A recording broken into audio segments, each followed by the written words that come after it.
सुमन दिल्ली में रहती थी। उसके पापा चाट का ठेला लगाते थे। सुमन भी इस काम में अपने पापा का साथ देती थी। पापा, ये लो, सारे गोलगप्पे भी तैयार हो गए और पानी भी बना दिया। बस मीठी चटनी आप बना लो, मैंने हरी चटनी बना दी है। सुमन बिटिया, सारा काम तो तूने ही कर दिया। तू तो मेरी आदत खराब कर रही है बेटी। कुछ दिनों में तू ससुराल चली जाएगी तो तेरे बिना काम में बिल्कुल मन नहीं लगेगा। तेरी बहुत कमी खलेगी बिटिया। बस रो दिए। सुमन, अब तू ही अपने पापा को संभाल। थोड़ी थोड़ी देर में मन भारी कर लेते हैं। पापा, मैं आपको छोड़कर कहीं नहीं जाऊंगी। मुझे ये शादी नहीं करनी। मैं भी आपके और माँ के बिना नहीं रह पाऊंगी। पापा। नहीं बिटिया, ऐसे नहीं कहते। बेटियों को अपने ससुराल जाना ही होता है। केशव बहुत अच्छा लड़का है, तो ससुराल में बहुत खुश रहेगी। सुमन की शादी सूरत में तय हो गई थी। 1 महीने बाद सुमन की शादी थी, इसीलिए सुमन अपने माता पिता से दूर दूसरे शहर जाते थोड़ा उदास थी। सुमन बड़ी थी और एक छोटा भाई था जो अभी पढ़ रहा था। धीरे धीरे 1 महीना बीत गया और सुमन की शादी का दिन आ गया। सुमन के माता पिता उसे राजी खुशी डोली में विदा करते हैं। शादी के बाद सुमन दिल्ली से सूरत अपनी ससुराल आ जाती है। सुमन का पति केशव एक गैराज में गाड़ियों की मरम्मत करता था। सुमन समझदार थी, उसने आते ही पूरे घर को संभाल लिया। बस बहू, मैं और रोटी नहीं लूंगी, केशव को दे दे। बस एक ही रोटी देना, पेट में बिल्कुल भी जगह नहीं है। इतना स्वादिष्ट खाना बनाया है बहू कि मैं एक रोटी भूख से बढ़कर खा गई। कहा माँ जी, 2 निवाले की एक रोटी होती है मेरी छोटी छोटी। अब मैं आ गई हूँ ना, तो रोजाना आपको ऐसे ही गरम गरम मेरे हाथ का बना भोजन खाना होगा। कोई बहाना नहीं चलेगा। हमारे तो भाग्य खुल गए बहू, जो तुम हमारे घर में बहू बनकर आई। जीती रहो। सुनिए, मैंने आपका टिफिन पैक कर दिया है, ये लीजिए। बस मैं 2 मिनट में आई। अब ठीक है, मैं बाहर तब तक मोटरसाइकिल निकालता हूँ। माँ जी, और क्या क्या राशन लाना है? बस यही बहू जो लिखवाया है, बाकी तुम अपने लिए जो चाहो खरीद लेना। ठीक है, मैं थोड़ी देर में लौटती हूँ।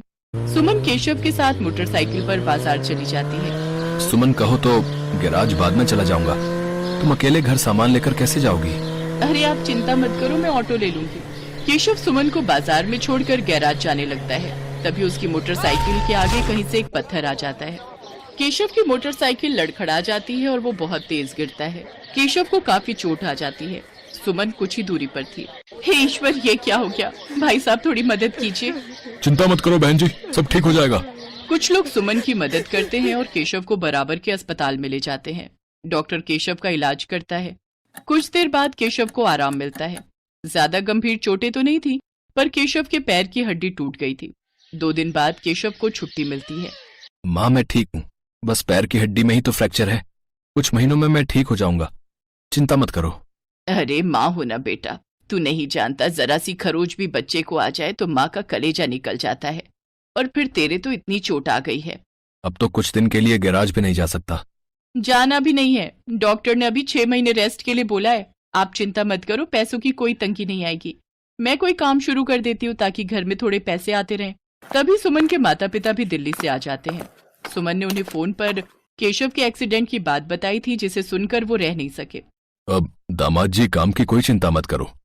सुमन ने मेरे से चाट बनाना बहुत अच्छे से सीखा हुआ है।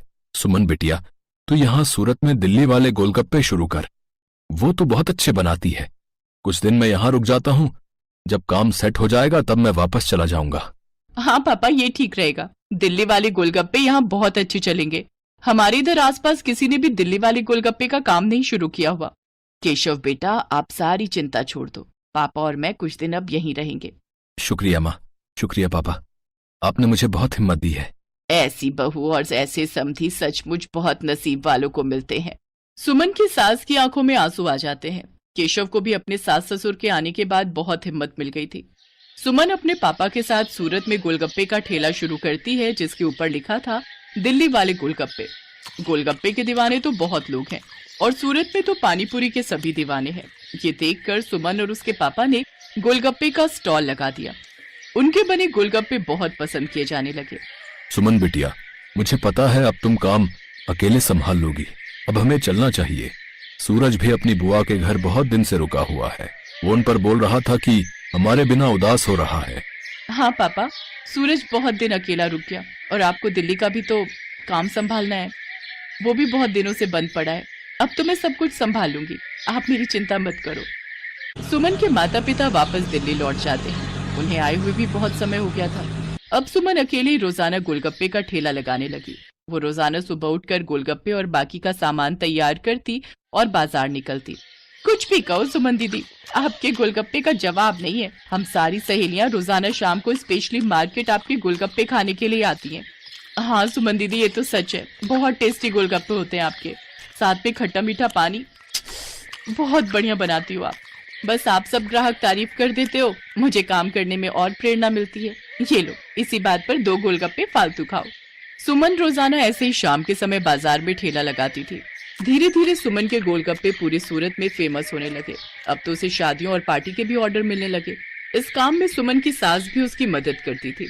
कहीं भी शादियों और पार्टी के ऑर्डर मिलते तो सुमन अपनी सास के साथ जाती और वहां पर अपना स्टॉल लगाती।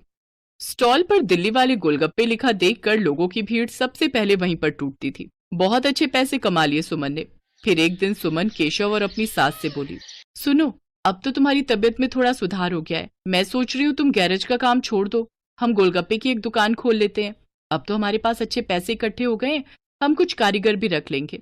सुमन, तुमने तो मेरी पूरी जिंदगी बदल दी। कहते हैं एक आदमी की सफलता में एक औरत का हाथ होता है, और तुमने तो मेरा बहुत साथ दिया है। तुम जैसा चाहती हो हम वैसा ही करेंगे। जीते रहो मेरे बच्चों।